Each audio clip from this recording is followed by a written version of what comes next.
Assalamualaikum warahmatullahi wabarakatuh. Waalaikumsalam warahmatullahi wabarakatuh. Jumpa lagi sama Umi Elena.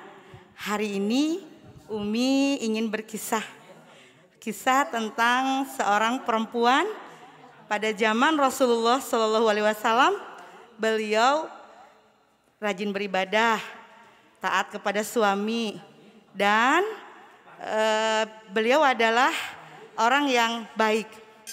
Tapi kenapa beliau diperlihatkan berada di bawah lembah-lembah neraka? Nah, sebelum Umi berkisah ini, tentunya teman-teman subscribe, like, komen, dan tombol share dan klik tombol loncengnya. Jadi pada zaman dahulu kala, pada zaman Rasulullah Shallallahu Alaihi Wasallam, ada seorang anak gadis menghampiri Baginda Shallallahu Alaihi Wasallam. Beliau memiliki tangan kanan yang sama sekali tidak bisa bergerak. Artinya dia tangannya sudah lumpuh. Ketika itu anak gadis itu adalah seorang yatim piatu. Beliau menghampiri Baginda karena ingin menceritakan kejadian di dalam mimpinya. Jadi ketika itu Rasulullah Shallallahu Alaihi Wasallam langsung mempersilahkan seorang anak gadis yang tangannya sudah tidak bisa bergerak. Lalu Rasulullah bertanya, ada apakah gerangan wahai anak gadis, silahkan masuk. Kemudian dia ingin menceritakan sebuah mimpinya. Ya Rasulullah, saya adalah seorang anak yatim piatu. Tetapi tangan saya sekarang sudah tidak bergerak karena tadi malam saya bermimpi. Saya bermimpi berada di sebuah lapangan yang sangat luas. Kemudian di sana banyak orang-orang yang berlalu lalang dan mereka tidak berbusana. Semuanya mereka pada sibuk memikirkan diri sendiri. Dan saya ketika itu mencari ibu bapak saya dan mereka tidak ada di kerumunan itu karena saking banyaknya manusia di sana sampai saya berlari-lari melihat orang-orang yang sibuk dengan dirinya sendiri dan tidak berbusana. Ketika itu saya langsung berjalan terus, ternyata di sebelahnya ada sebuah sungai, tapi di sana ada seolah-olah di situ ada api semua. Ada api yang menyala, kemudian terkadang dia menyambar ke atas dan saya kaget. Kemudian setelah itu saya mencari di lereng-lereng itu, apakah di situ ada manusia? Ternyata manusia di situ banyak sekali yang tersambar api neraka. Kemudian setelah saya berjalan terus menerus, saya melihat ibu saya ada di sana. Padahal ibu saya rajin ibadah, dia menutup aurat, kemudian taat kepada ayah saya tentunya, dan dia selalu mencari ilmu. Tetapi kenapa ibu berada di sana di lembah neraka itu padahal ibu orang yang baik? Nah, akhirnya ibunya menceritakan, "Nah, anakku sayang, ibu sedang berada di dalam kesulitan. Tapi kenapa ibu sampai disiksa seperti itu? Dulu ibu saking taatnya kepada suami, taat dan patuh, rajin segala macam. Ketika itu ada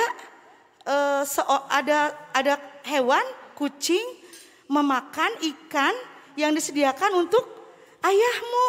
Lalu ikan itu diambil sama kucing dan dimakan.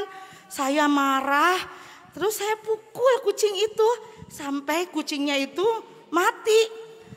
Oh, Allahu Akbar. Lalu dia menangis dan lari mencari ayahnya. Kemudian setelah dia mencari terus menerus, dia melihat ternyata ayahnya sedang ada di sebuah telaga yang dinamakan pada waktu itu telaganya Al-Kautsar. Di sana ada Rasulullah Shallallahu Alaihi Wasallam. Terus kata Rasulullah, "Wahai orang-orang, kesini minum di telagaku, minum di telagaku." Kemudian di situ ada Abu Bakar As-Siddiq, ada Umar bin Khattab, ada Utsman bin Affan, bahkan ada Ali bin Abi Thalib. Di situ Rasulullah mengambilkan sebuah gelas, di situ ada air minumnya. Lalu Rasulullah menyampaikannya kepada Abu Bakar, ini silakan untuk orang-orang. Nah setelah ke Abu Bakar dikasih lagi ke Umar, lalu dikasih lagi ke Utsman, dan dikasih ke Ali bin Abi Thalib. Setelah dari tangan Ali, kemudian dikasih ke ayah saya. Lalu ayah, saya bilang ayah. Lalu ayah bilang kesini nak, kesini katanya. Terus ini ayah lagi minum, semua orang lagi kehausan, semua orang lagi terhina. Pada waktu itu matahari ke bawah sampai nggak kuat menahan semua orang. Ada yang berenang di atas keringatnya sendiri. Bahkan orang-orang sudah tidak mempedulikan keluarganya. Tapi ayah, sini nak minum air ini dari Rasulullah. Lalu ayah meminum. Lalu dia minta lagi satu gelas lagi, ini buat anak saya. Saya minum dari telaga itu, ya Allah enak banget. Ini telaga sampai saya tidak kepanasan walaupun matahari ada di atas kepala. Dan saya nggak kepanasan. Terus setelah itu saya tidak tega menghabiskannya sendiri. Karena saya ingat ibu saya lagi di lembah api gitu ya. Lalu saya minum setengah, lalu saya berlari, ayah ini untuk ibu. Tidak bisa kata ayahnya tuh, tidak bisa, ibumu dulu melakukan kesalahan, memukul seekor kucing sampai kucing itu mati kata ayahnya gitu ya. Tapi tidak, saya akan coba menolong ibu kata anaknya.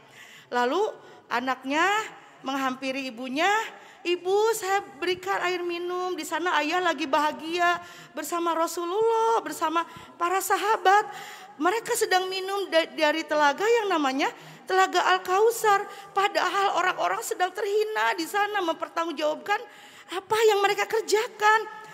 Lalu ibunya, nah tolong ibu gitu. Terus udah gitu dikasihkan gelasnya.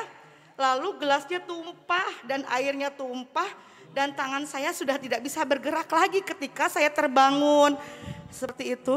Akhirnya Rasulullah bilang ke Rasulullah SAW, ya Rasulullah, begitulah kejadian mimpiku. Apakah itu artinya ibuku seperti itu gitu ya. Terus kata Rasulullah, ya karena sesungguhnya kita harus menyayangi sesama hewan, tumbuhan, dan makhluk-makhluk Allah yang lain. Kita harus menyayangi, apalagi seekor kucing yang hewan yang Rasulullah sayangi. Dan itu sini nak kata Rasulullah, sekarang tanganmu akan saya berdoa kepada Allah supaya tanganmu sembuh kembali. Akhirnya Rasulullah SAW berdoa kepada Allah untuk kesembuhan sang anak gadis itu. Lalu setelah itu anaknya jadi sembuh kembali. Nah, kita ambil hikmah dari kisah ini. Kisah yang dulu pada zaman Rasulullah ada seorang gadis ini.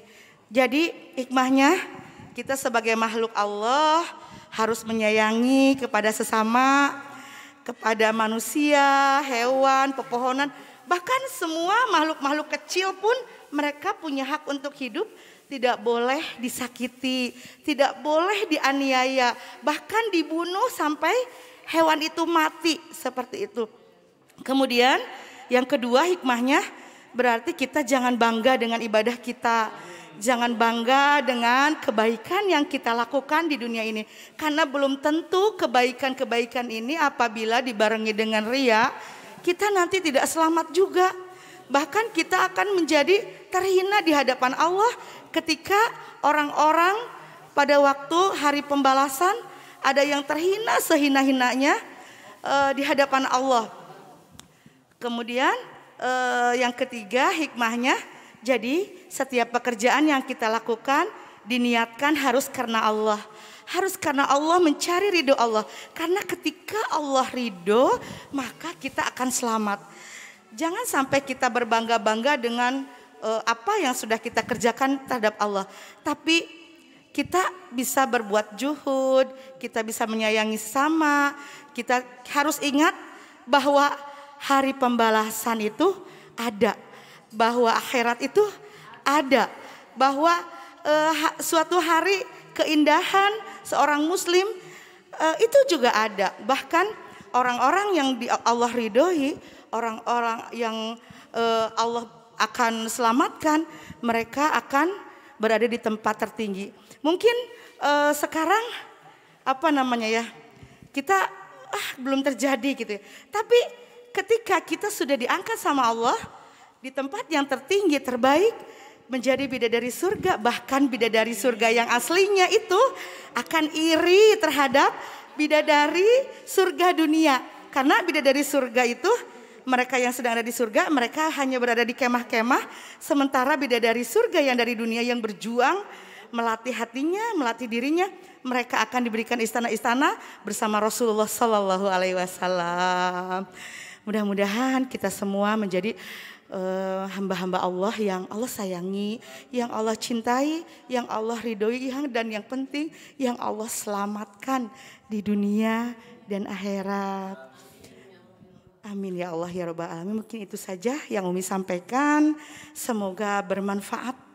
Semoga kita memperbaiki diri terus menerus, melakukan yang terbaik hanya untuk Allah semata.